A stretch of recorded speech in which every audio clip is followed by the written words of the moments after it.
Good evening, good evening. Welcome everybody. It's Chris Waston here with Black Male Educators Alliance.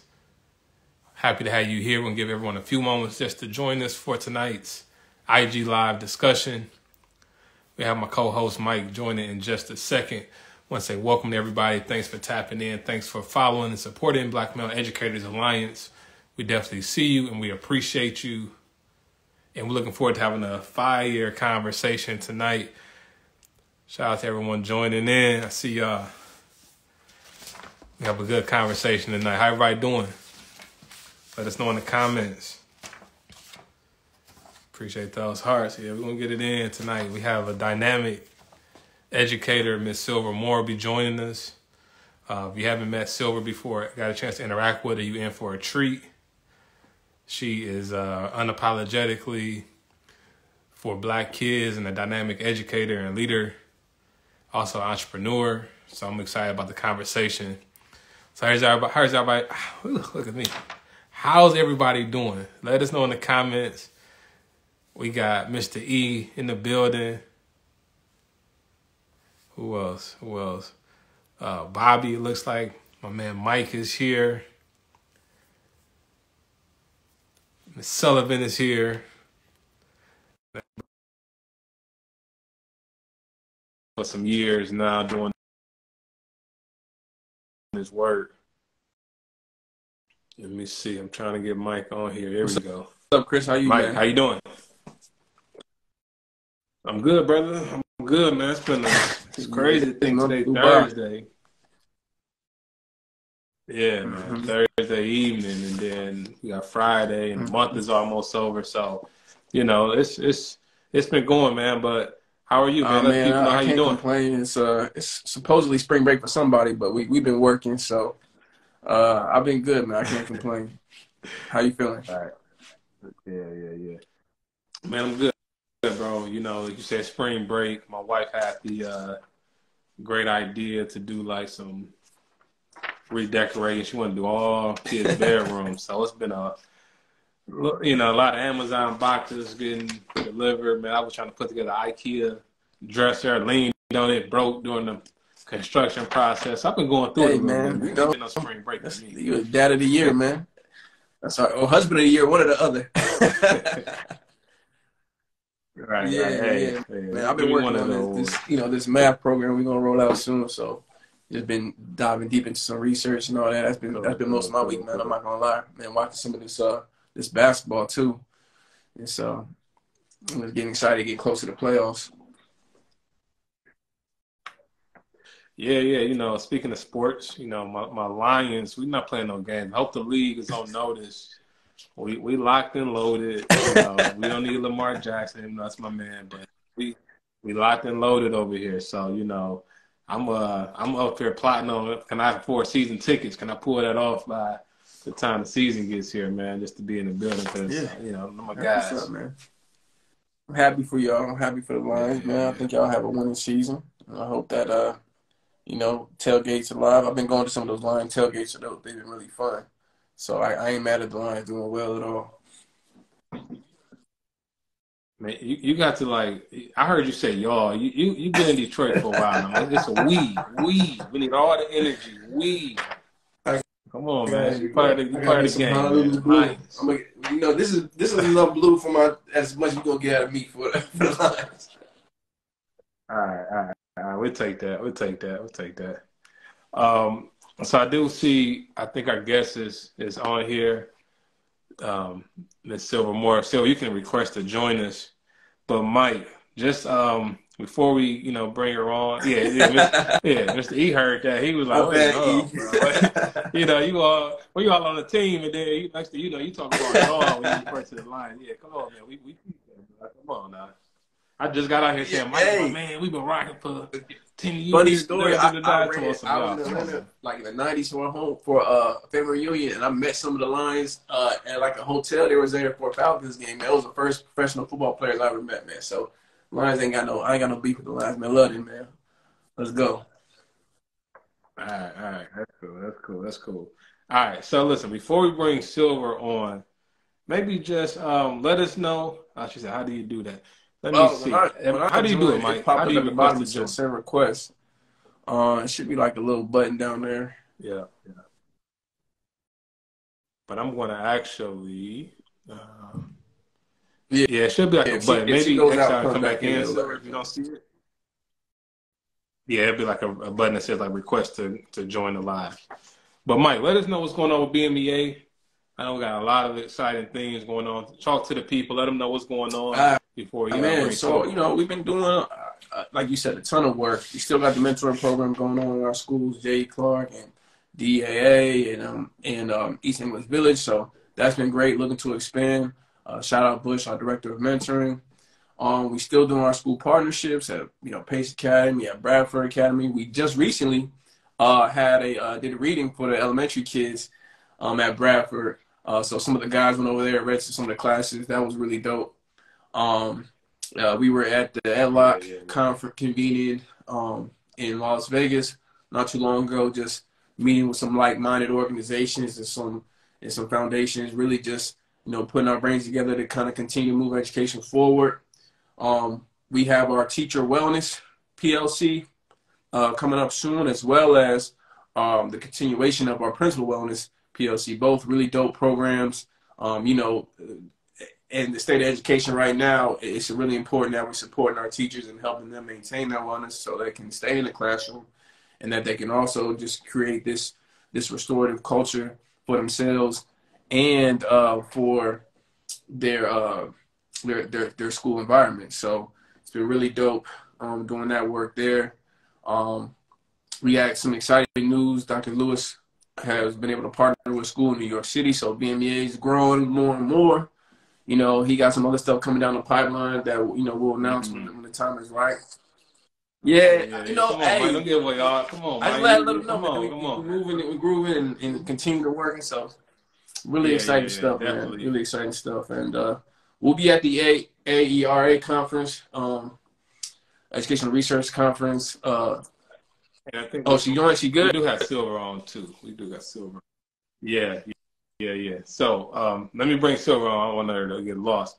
But one thing I wanted to say, Mike, as we get Silver plugged in here, is that we put a stat up, and I don't know, some people may have seen the updated numbers on just the number of black males. We first started, it was like 2% was the big number, and now the latest poll, I think for 2021, showing us 1.3% black males. So the numbers have actually gone down. But I will say, like you said, with those fellowships that we've been able to retain the guys that have been a part of our fellowships. I think we got something good going, a model that's showing that we can help teachers stay refreshed and engaged.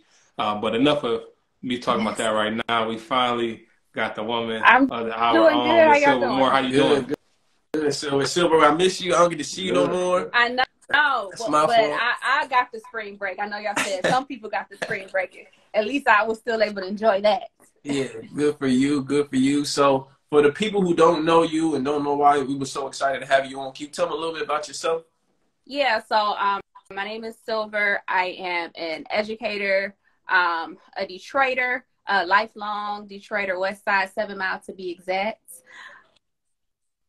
Yes, the best place in the city. And I do this work for Black babies unapologetically, and as a venue to do stuff for the Black people in general. Mm-hmm. But my work for Black people holistically is through education, dealing with our babies. That's the quick synopsis. So I first want to, I didn't get a chance to, but congratulate you on your color change. What is it? You had the Champion Diversity, Equity, Inclusion Award. Yes, thank you. That was definitely a surprise there. When I got the email, I'm like, I checked the name on LinkedIn. I was like, is this a real email? Like, girl, how did they find me? So yeah, definitely a surprise. No, well deserved. I've been working with you this whole time, and I looked you up real quick just to see what else accolades you had. They've been honoring you almost every year now. In 2001, you had got an honor as well. Business 20, yeah. So you've been doing your thing for quite some time. A little busy, absolutely. A little busy. Absolutely. So tell everyone. I think I always like to start us off with having people share their story, how they got into education or why. So that's important for us to kind of like paint the whole picture of this space that we're in. Yeah. So education was the career that I never thought I would go into. It was the thing that my mom forever was like, no, you should be a teacher. You should be a teacher. And I swore up and down, nah, it's not for me. But so many things like led up to it. When I look back on things, like it was there all along. Like by 8th grade, I had started an after school tutoring program at Cott's Homeless Shelter in Detroit. I was still doing like tutoring and mentoring and through high school. Senior year, I was the editor of our school newspaper. And a part of that is that I would actually have to plan lessons to teach in our class my senior year. So like so many things led up to you supposed to be an educator. And I wasn't convinced at first. I think what really solidified for me that education is what I wanted to do is just to use that. I had my moment I woke up, right? And like realizing like all the different things that are impacting Black people, not just in America, but globally. And from my view, as one person with so many hours in a day that got to go to sleep, I don't have the capacity, the knowledge, the ability to address all the ways in which oppression intersects to impact Black lives. The way in which anti-Blackness exists in healthcare, the way it exists within environmental racism, it exists in housing, like all these different avenues. So the one thing that I could do to address these things the best I could was become a teacher. Become an educator. That's the one place where you simultaneously can address all forms of interconnection oppressions. Because in a classroom, I will have someone that will go into entertainment, that will go into the legal system, that will go into healthcare, that will they will address all of these different areas. And so my hope is to equip them not just with academic skills, but I can give them the critical consciousness necessary to dismantle some of these things that are impacting Black people globally. So that's my big why. I'm gonna steal that. I like that. I like that. Have it. Don't use that too. I mean, same thing, but you said a lot better. It's a lot better. It's yours. So bring the people up to speed and I think it's cool that you can kind of look back at those key moments and like what led you into it. But obviously, your impact is even beyond just like your one particular classroom. So, and I know you have Classroom Clapback, which is just a dope platform. But I want you to explain exactly what is Classroom Clapback and what was the inspiration behind that, and how has that allowed you? Because I think sometimes let's just start there. I'm gonna have a follow, but let's just start there. What is Classroom Clapback? So I say that Classroom Clapback is my best attempt to clap back at a system of miseducation that doesn't do Black babies well, right? For when I launched it, I was asking people like, how would you define clapback for like my intro video or whatever? And the definition that I came up with, a clapback is a comeback power with attitude, returning fire with way more fire than it is sent. So in this clapback, I'm responding to the way in which we have Eurocentric education. I'm responding back to I'm responding again to adultification of Black girls. I'm responding to zero tolerance policies, school to prison pipeline. And I'm doing that through curriculum. I'm doing that through professional development. I'm doing that through creating sources and preparing educators to create spaces for Black children that allow them to be genius because they are recognizing their genius. And so teaching, like you got geniuses in your classroom. I've never met a Black child that wasn't genius. So how do we equip teachers to make sure that the content that they are presenting in front of students celebrates that genius? How do we make sure your classroom is built in a way to celebrate that genius? So that's what I do through Classroom Clapback. It started off with me I was inspired by The Hate You Give when it came out. And so that was a launching pad for me to create my first set of units. And then from there, I created more. So I've pretty much sold like some form of Classroom Clapback curriculum has been to pretty much all 50 states at this point. Done some professional development conferences. It's only like I can say international because somebody was there from Canada. So even though that's up the street from Detroit, it's still technically international. Yeah. 100%. Yeah, so it's creating these avenues for us to be able to do, not because culturally relevant pedagogy is becoming sort of like a buzzword now. Right. And it's not just about the teaching practice. How do we equip educators to do the soul work that is necessary to be able to, what do they need to learn and what do they need to unlearn in order to be able to go into these classrooms and celebrate Black genius that exists within them. So that's what I'm hoping to do through Classroom Clapback, the next level. I'm doing work with students, but how do we do it with educators as well so that it can go even bigger than what I see in my classroom? Okay, yeah. Okay. Now I had to follow up. That was great. I want to just commend you, though, because, you know, obviously we all went through some kind of schooling to even get to where we're at, but I feel like coming up at the schools I went to, and I'm not going to shout them out, but, you know, I feel like Blackness wasn't always celebrated. You know, it was like you had to like kind of turn off certain aspects of our culture because we were kind of being taught like, oh, to get here in this way, you have to do certain things. You know, you have to talk a certain way, or the certain things that we do is not accepted. So I appreciate you for being a voice. I'm sure there's a lot of teachers that feel sort of conflicted. And my daughter's trying to come over here right now.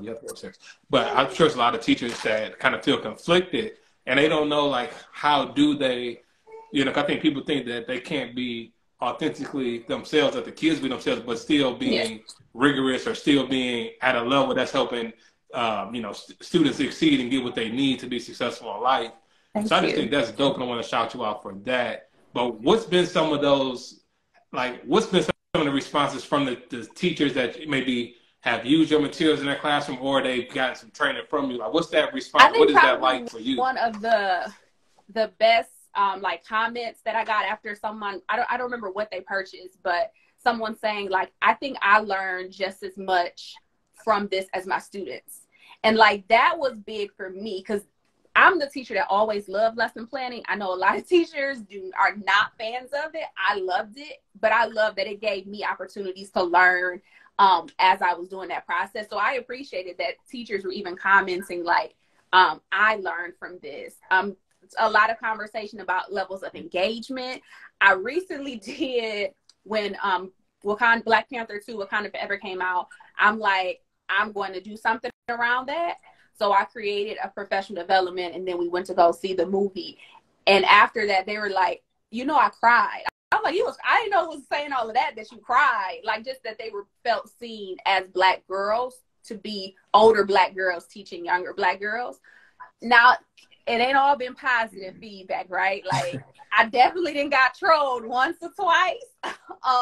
But it comes with the territory. It lets me know I'm doing something right when I have certain groups of people have all types of comments. And they've had a lot of comments, but it's cool.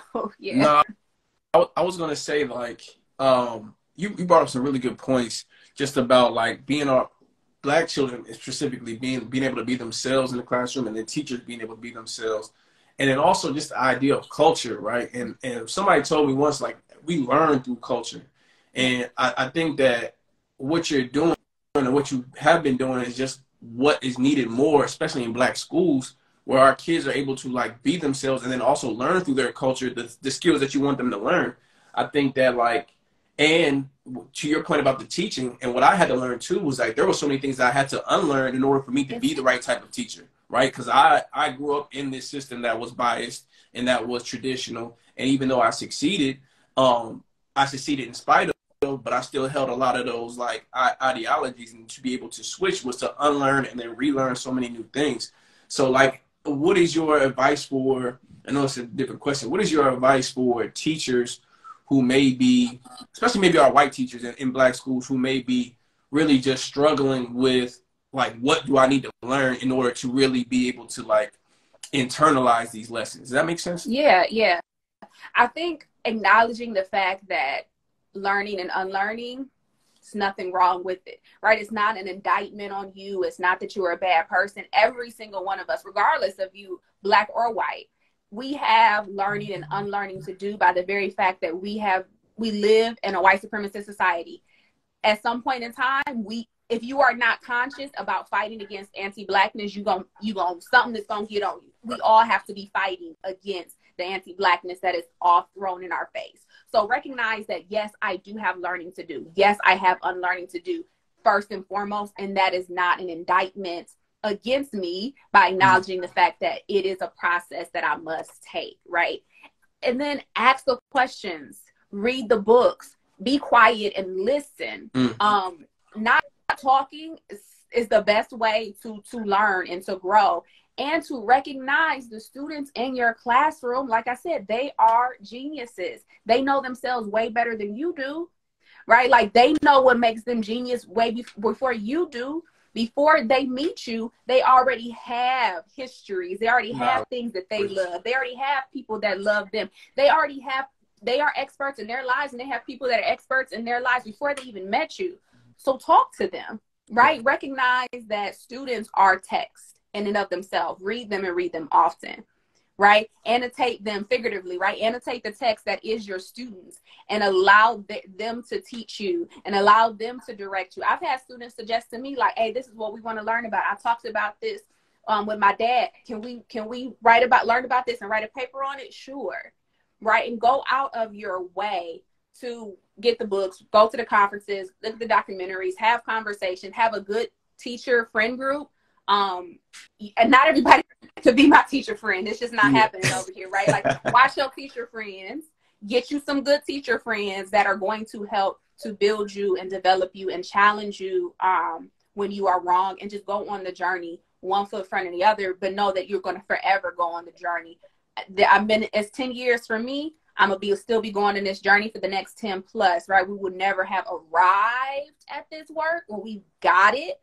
And knowing that that is okay. It is a part of the human experience to constantly be learning and growing and unlearning and undoing things that we've done. Apologize when you don't do it right, and just keep it going. Absolutely. And I was going to, one more follow-up, Chris, my bad. I was going to say, you had mentioned like Black Panther too, and how you kind of use that as a lesson. And I think that there are oftentimes teachers struggling with creating their own lessons that they feel are, like you said, culturally like relevant to our children, but also just like brings in their culture. What are some examples of some things that are going on currently that you would say are good opportunities for learning or lessons for teachers? Well, right now, if you got a classroom, you need to be talking about all of this thing that is happening within education right now, right? So Florida is just like the really big case study, really big conversation, but we've had hundreds, right, of different points of bills and legislation and hundreds of different attacks on teaching history, teaching the truth, teaching in general.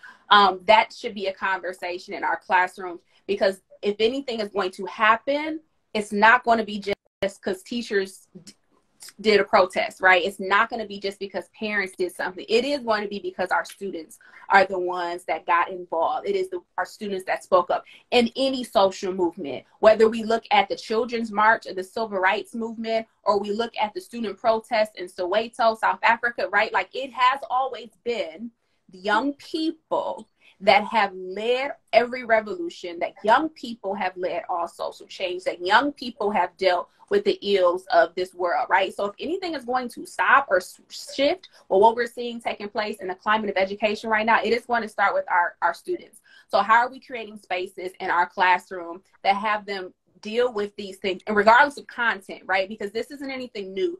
We are a long history of rewriting stories, retraining narrative, determining who we want to be the villain and who is the hero, and that's history altogether. So whatever your content is, you can be having these critical conversations with students, so that we are allowing them to go and do some adjustments, or school will look a way that we probably, if you are not even just a millennial, right? If you are a Gen Xer, probably would have never thought we would see, it will look a lot like that if we don't do some things really quickly. So definitely creating a space for your students to have those conversations and create action in your classroom. We're not just talking about it. We're going to do some academic stuff, because we got to learn, why not read a bill? Like, our students should be equipped to do that. And how do we equip them to be able to say, this is how we're going to mobilize for this issue? Wow. All right, man.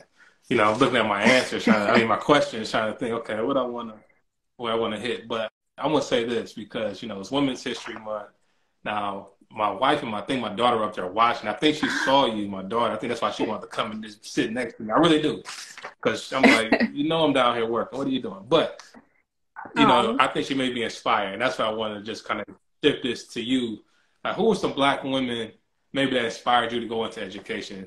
Let's give them a couple shout outs, because it's we all been inspired by some people. And I'm curious, like, how did this develop? Yeah. So it's cliche, I know to say, but my mama is the Black woman, or the woman period, but Black woman that inspires me the most. As I said before, she's the one that always said I should be in education, even when I did not see it at all myself.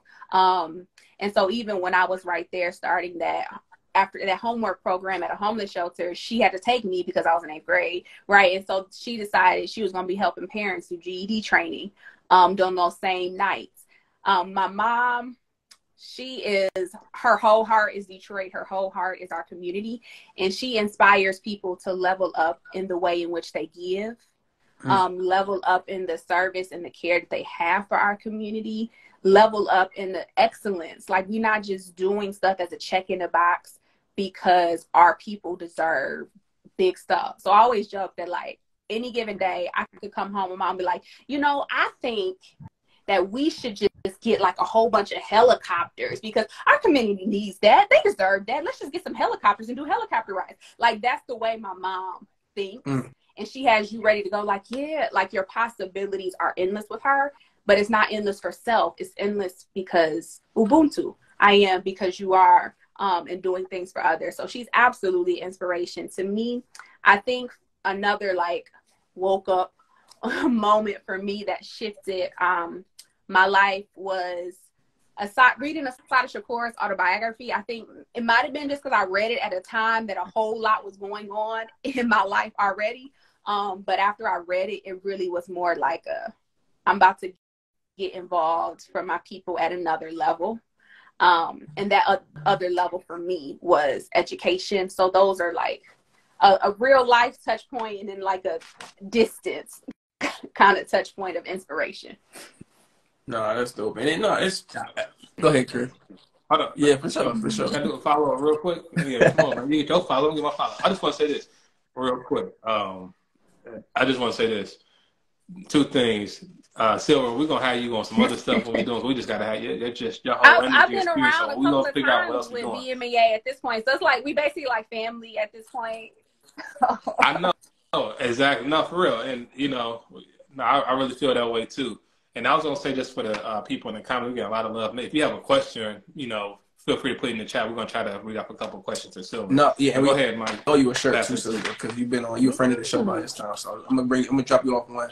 But no, I was just gonna say, like, to your point about like the mom thing, and like, I think everyone always speaks to their mom when they think of like women empowerment and then women that have inspired them. And I was thinking of, my mom was working in social work for so much time, which is not education, but I think the spirit is still there. Yeah. And I think that when we look at the education profession, it is mostly women, and sometimes people say that to talk about it in a bad way, that like only because underrepresentation of men, but I also think about it in the way that like they've been carrying a load of education and nurturing the children for so long. And so we know it's important for Black boys to have representation and see themselves too, which the point of the organization.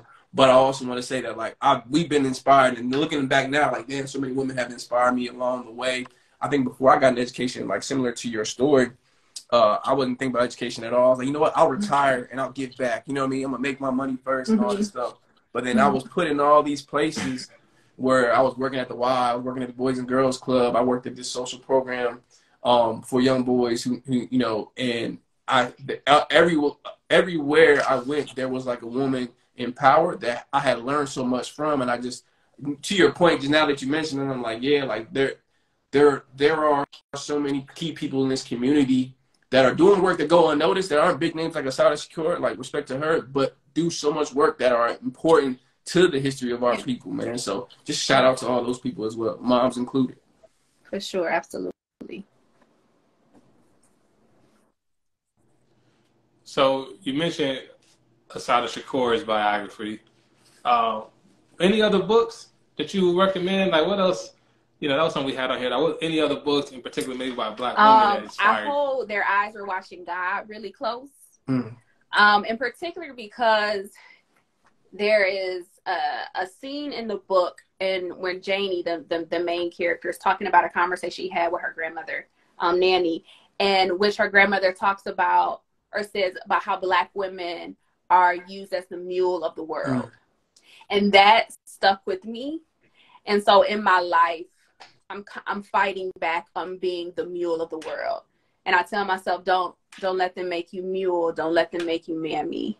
Right. And like, so rejecting even this strong Black womanhood ideas that I have to take and carry and handle and deal with and shrink and be silent. And that comes out in the way in which I'm an educator as well. And especially with Black girls, like, nah, Black girl, don't shrink. Black girl, be fully yourself, whatever that looks like, whoever you decide that to be. So I carry that really close to me. Am I perfect in not allowing myself to be made mule? No, because we still live in this world in which misogynoir is a real thing, but like fighting against internalizing those different things. So making sure that I'm not presenting that even in front of the teachers that I work with, the students that I work with. So I hold that really close as well. The Hate You Give will always be really close because that's what sparked Classroom Clapback. So I think that even if you are not a teen, I think adults as well could get a lot from The Hate You Give, as well as her, Angie Thomas's, her book following that. She has several books, but following that, On the Come Up, I think it's a good one that is a good read for both young and old is alike.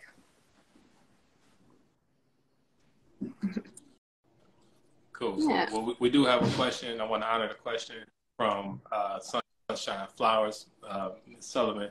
She's a big time supporter, so thank you for tuning in. She always shared our stuff, so we definitely appreciate that. But she says, for Silva, what vision do you have for your work or for yourself in the future? My big dream is homeschool collective. That's the dream for me. So doing school not in the traditional schooling way.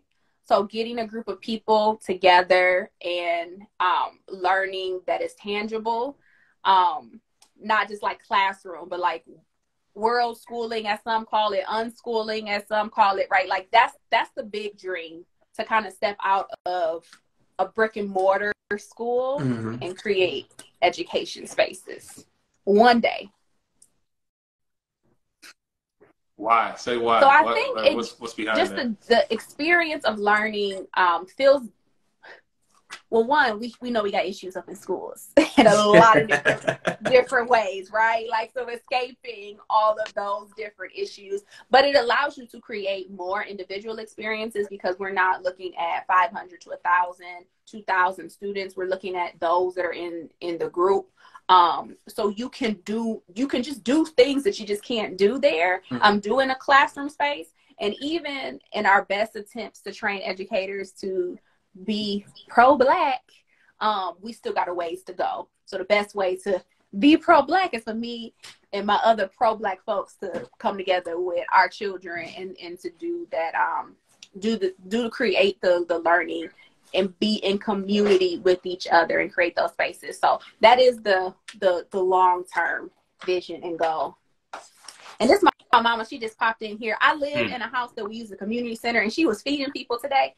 So she just stopped in. I shouted you out on there, so I mentioned that she right here. She's going back out to continue to feed people. Yeah. Wow. I'm gonna say one more thing. Don't pass to you, Mike. I just said one thing, but you see, Dr. Lewis said, "Let's talk." Because the conversation on homeschooling, it's been something we've talked about among the team for a lot of different reasons. Seeing if our kids engaged and even just the things that's being taught. I mean, you got all these emerging technologies like history. Like, it's a lot of different reasons I think people are wanting to look into homeschooling. So I think it's a real thing. And then overall safety, we're not, not even to get into, gun safety in this country. Yeah. We just had another school shooting. So that's another aspect of it where you really feel like my kids can even be made safe in schools. But I appreciate. I mean, I can understand you saying that, and I think you're gonna do it. You know, so keep up. You know, keep fighting toward that. No, that's what I was gonna say. Dr. Lewis said, "Let's talk," because he was just talking to me about homeschooling, and my son has been homeschooled a few years. His mother is really deep into that. She does some of that. She does that work mostly. So shout out to her. But and that's a whole nother conversation. But I do want to say, just looking at the state of education and talking back to what you were saying earlier about DeSantis in Florida. And I ask people all the time, like, what is the pushback against the anti-CRT movement? Which is what I think Classroom Clapback is a pushback against that movement. I think it's also, as a community, us taking more ownership of our learning, more ownership of education. I think homeschool could be a good model for what that looks like. What does education look like next, right? Because we recognize it has been broken, and we had an opportunity to change it in COVID, and we didn't. So, like, what does it look like if we had the autonomy to change it on our own? So, no, I'm you inspire me. That's real dope. You're gonna do it. We got to do something else, and we got to do it somewhere. Yeah. You're gonna do it though. Yeah, manifest that for you. Thank you. Go ahead, Chris.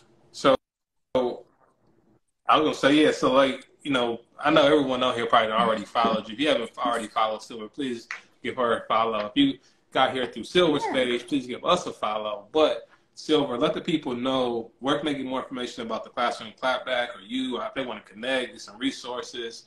Let them know. This is your time to really just plug whatever you need. Yeah, so on both Facebook and Instagram is Classroom Clapback, classroomclapback.com. I think Facebook, Instagram as well is all Silver Danielle. Instagram is _Silver Danielle. You can contact with me on both those platforms. For if you want to know more, I didn't talk a lot about us, but the nonprofit work that we do, SDM2 Project Education. You can check us out there, Facebook, Instagram, as well online, SDM2 Project Education.com. If you are on here and you do have some youth that are needing some assistance, we do offer free tutoring Tuesdays through Thursdays, 4:30 to 6:30. If you are doing virtually, so we have a Zoom you can log on, it's free. If you want to do in person, like I said, I live in a community house, so we transformed this house to the SDM2 house. You also can come here on location Tuesdays through Thursdays, 4:30 to 7, because we feed them full dinner as well. So if you have some youth that could use some assistance with their schooling, those spaces are available. So you can find that at SDM2 projecteducation.com, or you can message me, inbox me. Again, it's free and open to the public. So that's it on my contact. Wow.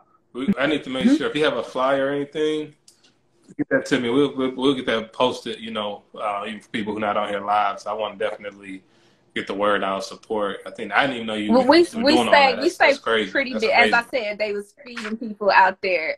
Today we had a full event. Yes, every Tuesday we give out food. We partner with Sam's Club, Plum Market, Whole Foods, Starbucks, and a lot of things to give out food to our community, real food. I was joking with somebody I saw yesterday. I was like, "Oh, you got you a whole slab of ribs?" Like, this is not the food distribution, the food boxes that people tell you about. Like, we take care of our community, so we stay busy. If you want to know how to get more involved, because we always can use some extra hands and extra dollars.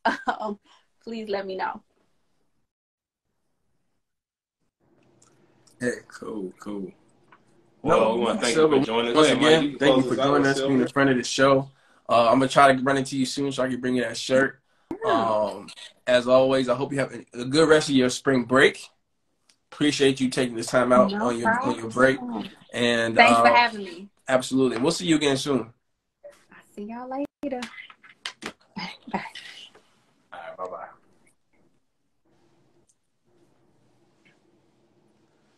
All right, Mike, man, that was crazy. That was a great conversation. That was enriching. Man, we really could have had a whole different conversation about the homeschooling, man. That's on the list for sure.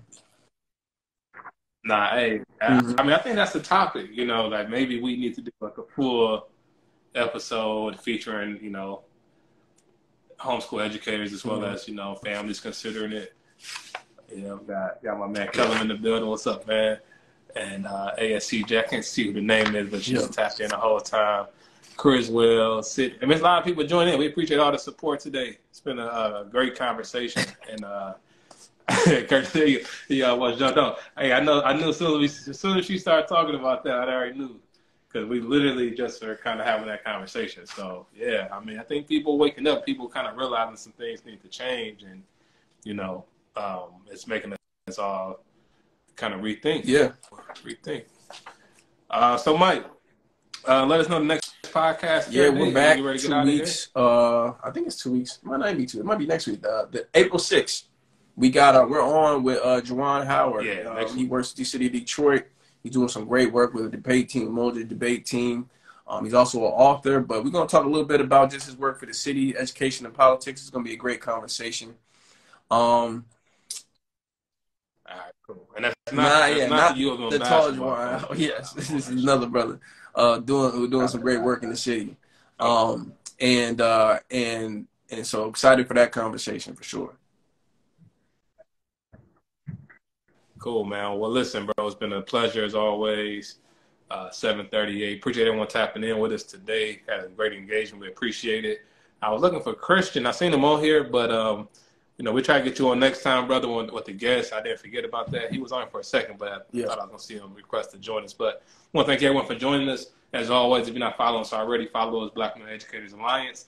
You can go to the website, blackmaleeducatorsalliance.org, and stay tuned. Also, we pinned Classroom Clapback and the SDM2 project, so definitely follow Silver and the great work that she's doing as well. And we will see you all soon. It's Chris and Mike signing out for Black Male Educators Alliance. Have a good night.